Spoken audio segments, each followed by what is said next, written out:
A story of unshakable faith. Abraham lived in a big city called Ur, where many people didn't know the one true God. One day, God spoke to Abraham and told him to leave his home and go to a new land. God said, "I will bless you and make your family into a great nation." Abraham believed God, even though he didn't know where he was going. Abraham obeyed God right away. He packed all his things and took his wife Sarah, his nephew Lot, and their animals. They walked for many days through hot deserts and rocky hills. Even when it was hard, Abraham kept going because he trusted God. When Abraham arrived in the new land, God made him a special promise. God said, "I will give this land to your children and grandchildren." Abraham didn't have any children yet, but he believed what God said. He built an altar to thank God and prayed with joy. Abraham and Lot had many animals and helpers, and the land couldn't hold them both. Their workers began arguing about space and water. Abraham kindly let Lot choose where to live first. Lot picked the best-looking land near a city called Sodom, and they peacefully went their separate ways. After Lot left, God took Abraham outside at night. He said, "Look up at the sky. Can you count the stars?" God promised that Abraham would have just as many descendants one day. Though Abraham was old, he believed God would do what he said. One day, enemies attacked Sodom and captured Lot. When Abraham heard this, he gathered his helpers and went to rescue him. They were brave and fought to bring Lot and his people back safely. Abraham cared deeply for his family and acted with courage. God made a covenant, or a holy promise, with Abraham. He said, "You will be the father of many nations, and I will be your God." God told Abraham to walk faithfully and live a good life. Abraham worshipped God and trusted his promise. Sarah was still sad because she had no children. She told Abraham to have a child with her servant, Hagar. Hagar gave birth to a son named Ishmael. But this was not the child God had promised to Abraham and Sarah.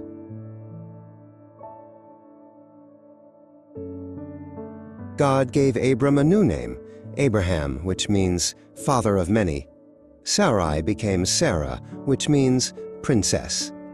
God said Sarah would have a baby boy, even though she was very old.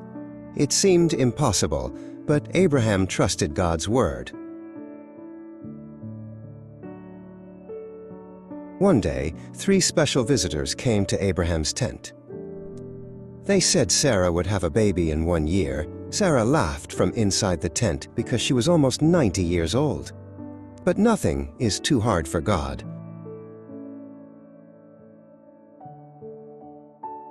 God told Abraham he would destroy the wicked city of Sodom. Abraham prayed and asked God to save it if there were good people there. He begged God again and again, and God listened. God promised to save the city if he could find just 10 good people.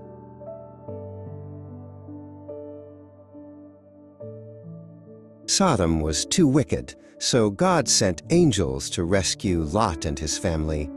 They ran away just in time, but Lot's wife looked back and turned into a pillar of salt.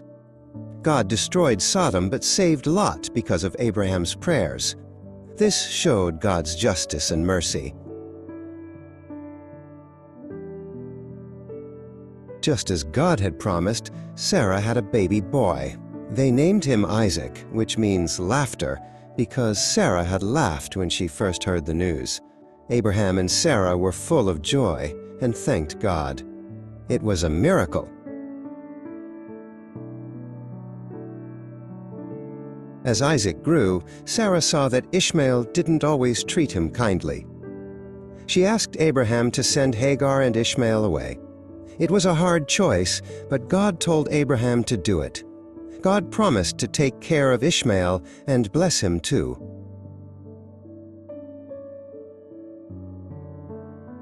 God tested Abraham's faith and told him to offer Isaac as a sacrifice. Abraham was sad and confused, but trusted God completely. Just before he gave up Isaac, God stopped him. God provided a ram instead. Abraham had passed the test of faith.